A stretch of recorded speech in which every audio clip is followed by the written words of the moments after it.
हाँ देवर जी, इस गंगा घाट में कितने अच्छा स्थान है, कितने सिस्टम का जगह है।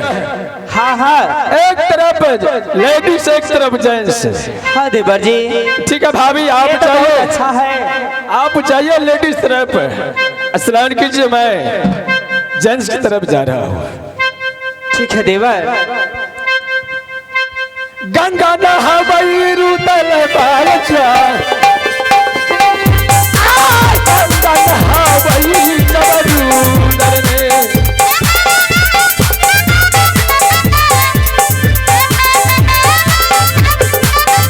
अरे युवती मरतई जब गंगा में,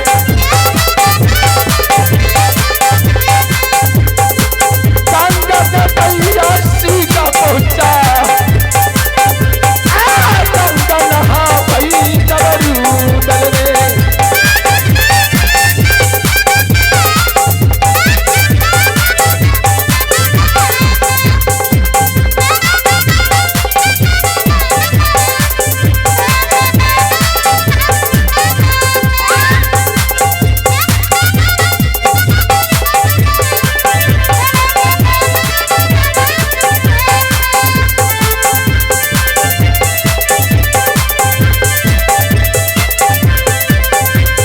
हे माँ दुर्गे, हे माँ गंगा, मैं इस गंगे में स्नान करती हूँ। स्नान करके मैं चली जाऊंगी। फिर मैं 8 रोज की छुट्टी लेकर के आई हूँ पतिनाथ से। मैं अब जी चाहता है कि कब मैं चली जाऊं। तो है रे सुमर के गई गंगा में डुबकी लगावे।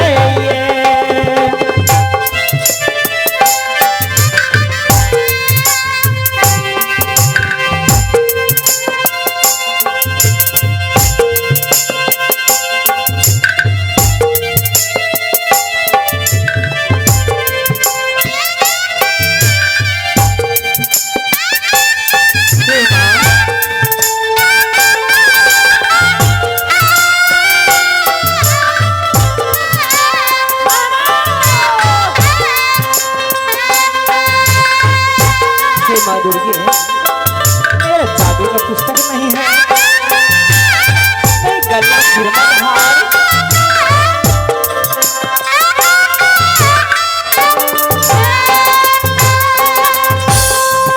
मेरा मेरा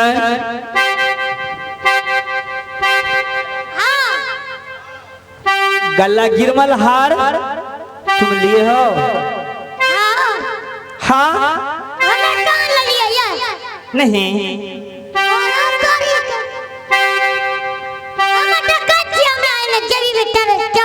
जादू का पुस्तक, रासायनिक पत्थर भी लिया है। क्या हो गया?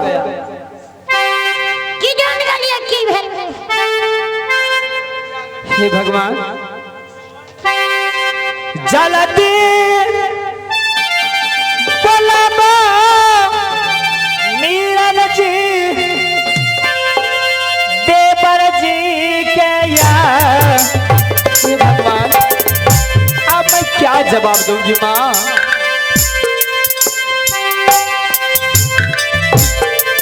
कौन जवाब ये मेरा देवर जी के देव। जल्दी बोला देवर।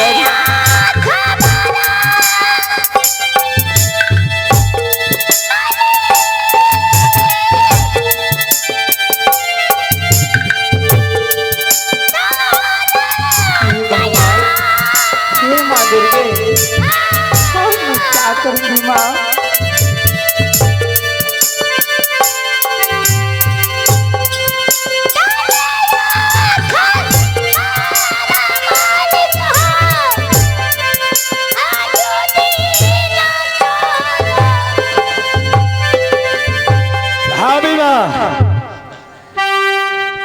गंगा नहा लिया हूँ। चलो मैं 8 रोज का छुट्टी लिया था भैया लस्सी से। देवर क्या हो गया? भारी यही जो नो मैं देवर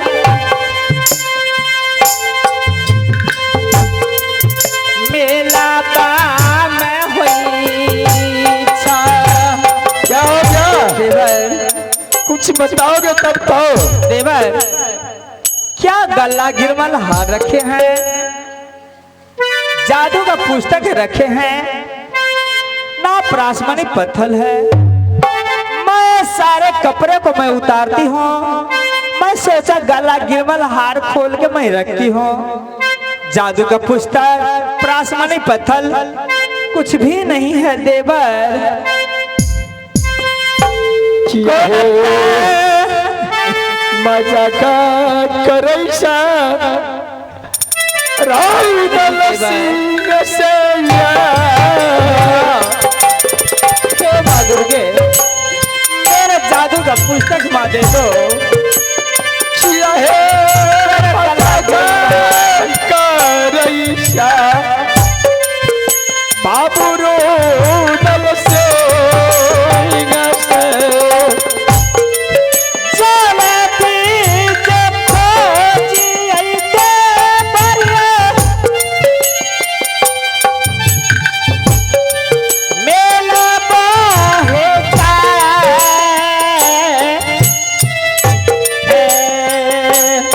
जाओ देवर, ना जाने कहीं मेला में तो नहीं गिर गया है। गला गिरमल हार तो लोग ले सकता है, फिर जादू का पुस्तक कोई नहीं छुएगा, उसमें जादू है लिखा हुआ।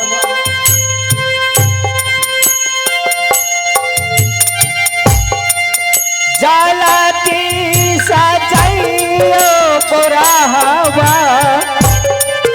काशिया मेला। जाओ देवर याद करो, इसलिए अरे भैया लाल सिंह बोला तो रूदल तुम उठो।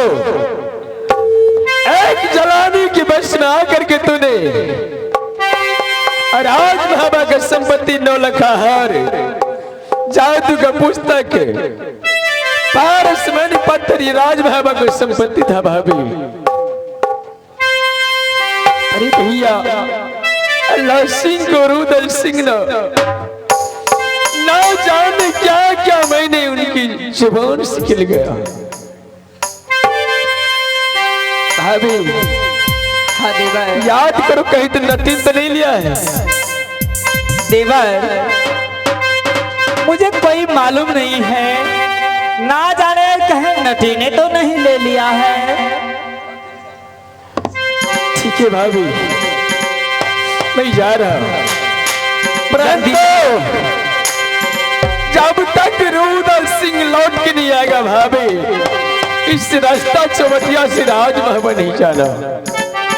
ठीक है देवर, जाओ जल्दी देवर, ना जाने कहीं नटी ने भाग जाएगा। जरा गंगा रूदल सिंह के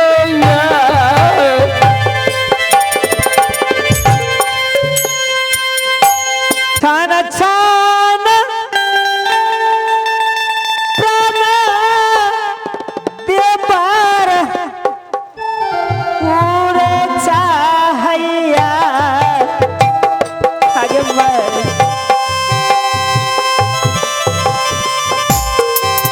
छान छान प्राण के दीदी गए आगे मैं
बुलाए भाभी को।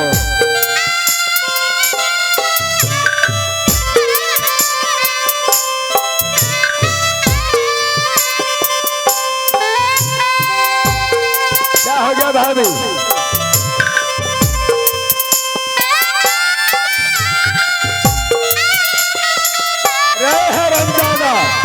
देखो क्या हो गया है।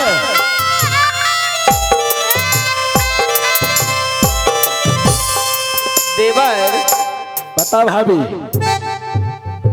बोधना तरना देवर जी सहालो न जाए आगे मागे मागे यह रंगादी नतिर गोधरा गोद दिया भाग गया है। आगे मागे बोधना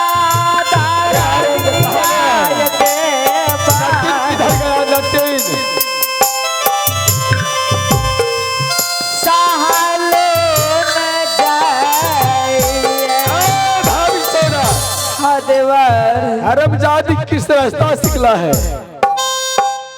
देवर ऐसे रास्ते से निकला है, मुझे भाभी याद नहीं है। 5 मिनट रेस्ट करो, देखते हैं हरमजादी कितने मारूद पिलाया है। ठीक है देवर, जल्दी जाओ। मेरा सिर हथियार लो, चलो हरमजादी को देखते हैं।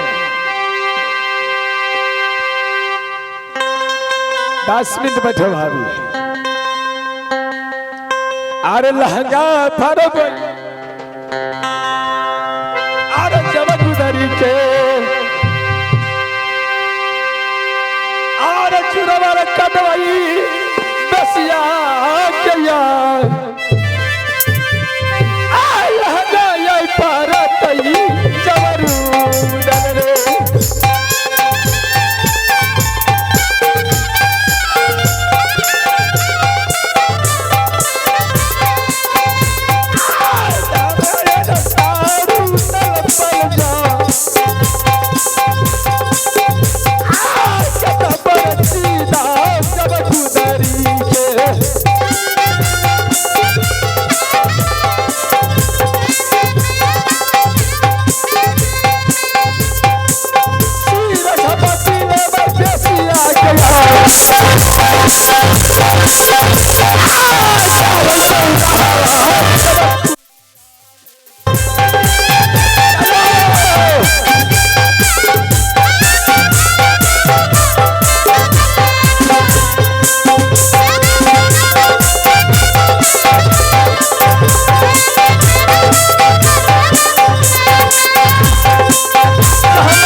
रानी सोना का गोद ना गोद दिले, मोटकी का पीछे ना उतारे रानी सोना। अरे जब मामू जी ठीक है कल अरे गोद ना गोदे भक्त में गाला गिर में नहा माने श्री पथला जादू के पुस्तक सब चुरा ली। अब तो के भैया का बेटा रुदला जैसे जाने वैसे हमारे पीछा कैसे पड़ी। अरे 36 जिला में नाटी ने चाहे 36 को भाषा जाना है। अरे भैया का बेटा सुगर के जना मुँह पीना छौरा के। अरे देखे तेरो ना लागे पतंग आहा भगला जा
साइड में खड़ा हो जा, साइड में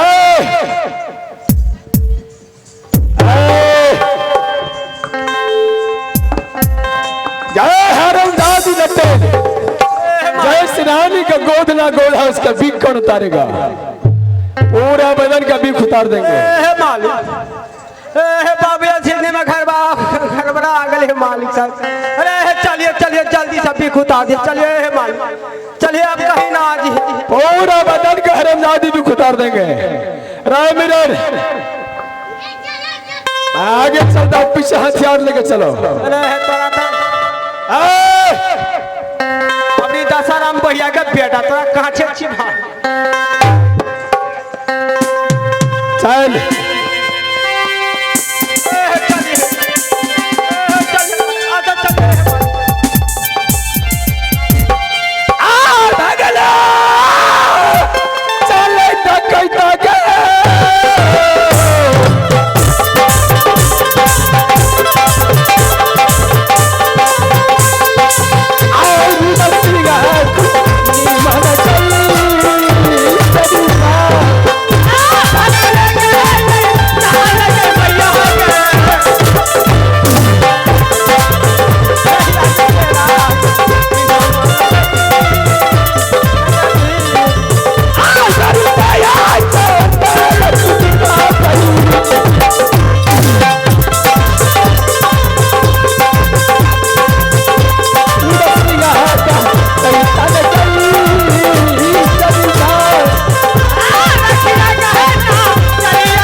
पूरा पिकअप छोड़ा देंगे हरमजादी। क्या भाभी चलेगा? यही काहे पूरा स्पीड में चले। अब कहा जाने से मालिक आप रास्ते पे खड़ा हो गए। चांद से मार देंगे हरमजादी। अच्छा ठीक है, कहाँ है भाभी? चल कहे कि महारानी को क्या हाल है? एक बार नाठी जब चोट की बजे रानी सोना का कुछ ना आया। चल फौरन भी झाड़ 2 सेकंड में। अच्छा ठीक है मालिक।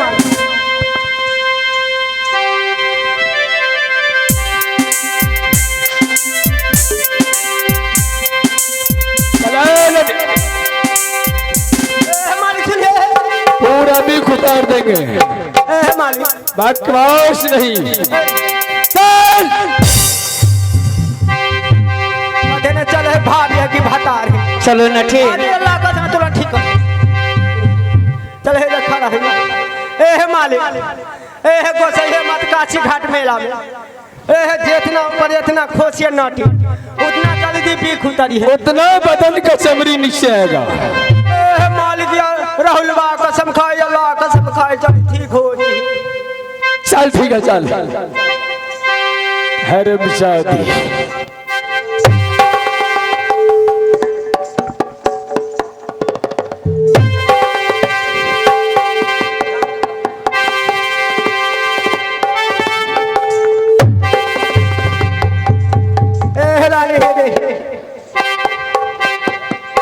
बाप के हुन ले हाथ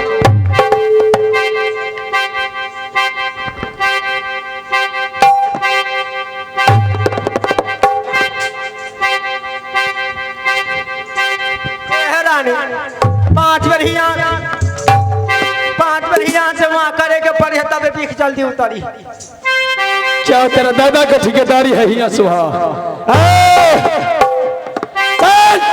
अरे ठीक है हमारे देख अल्लाह का सब कान पकड़े जल्दी ठीक हो जी। चल ठीक है तनी साइड हो जी और तनी अंदर चला जी ना ना बपट ठुरा का मीट की तीर के उठा है। अरे चले 5 मिनट यहाँ से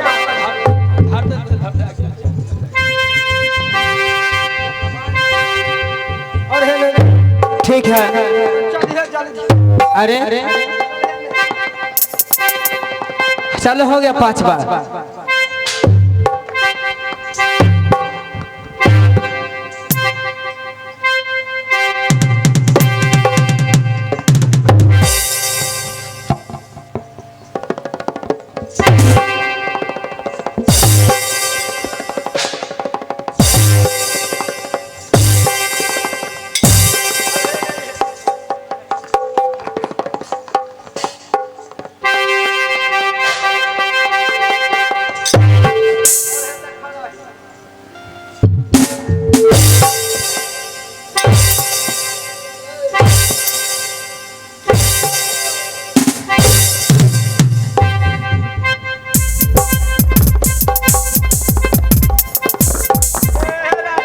क्या है तेरे भोला बला के मंगल मिर्गी बना। ठीक है देवर जी। अरे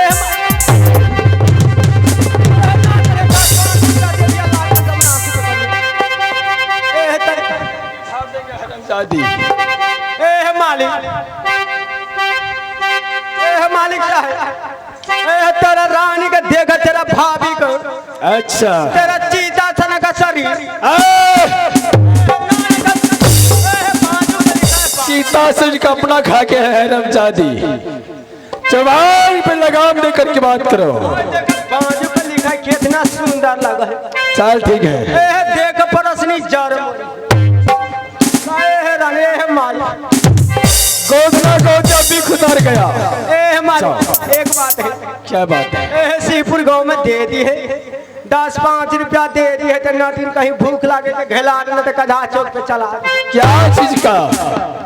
देखे तेरा सकल देखे तेरा भाभी के बाजू पे गोदा। क्या है दादी के बच्चे? अगर जान का काम है तो भाग जाओ। ये रंगदारी टैक्स खत्म हो गया। रंगदारी टैक्स खत्म हो गया। अगर जान बचना है तो भाग जाओ। बाबू भैया जय है मालिक साहब से देखा भैया का बेटा खून निकाल दिल बांधू से गोद ना गोद देखा कह रंगदारी केस में चला गया। मालिक तू ना देवा 10-5 रुपया तो नाटिन भूखे ना मरिए। एक गांव घर के माई के 10 डेरिया पे जाए तो जरूर दे 10-5 रुपया दी है। मनु मन बने है तो नाटिन गति है।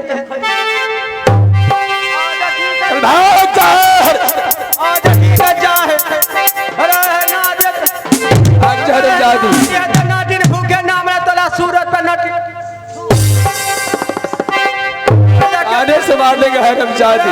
सुगर के जना अरे के बदला ना लिए तो नाम ने सोबिया नाटी। अरे तोरा शरीर में चरा का फूट जाइए। भगवान हाथ उठावे रे पूत के नाक जब करे पुत खाऊ का। अरे पप्पा टूरा रे नन टूरा रे मैं टूरा। अरे तोरा कथा गांव में भीख ना मिलिए जैसे देखे एक गांव में देखे सुबह मिलिए 4 बजे खाना। अरे रमजादी तोरा पता रखा जे हाथ उठबे तू पूत के आँख ना देखबे रे पुत। भाभी सोना इसलिए मैं कहते थे भाभी नटिन जात खटिन होता है। नटिन के चक्कर में नहीं पड़ो। हाँ देवर चले भाभी। नठीन गाँव लटारंग को छोड़िए। अब यहाँ से देवर चलिए नठीन से गोदना गुदवा लिए हैं और गंगा में जा करके नहा लूंगी। उसके बाद चले जाऊंगी किला मुहबा की। ठीक है चलो। आ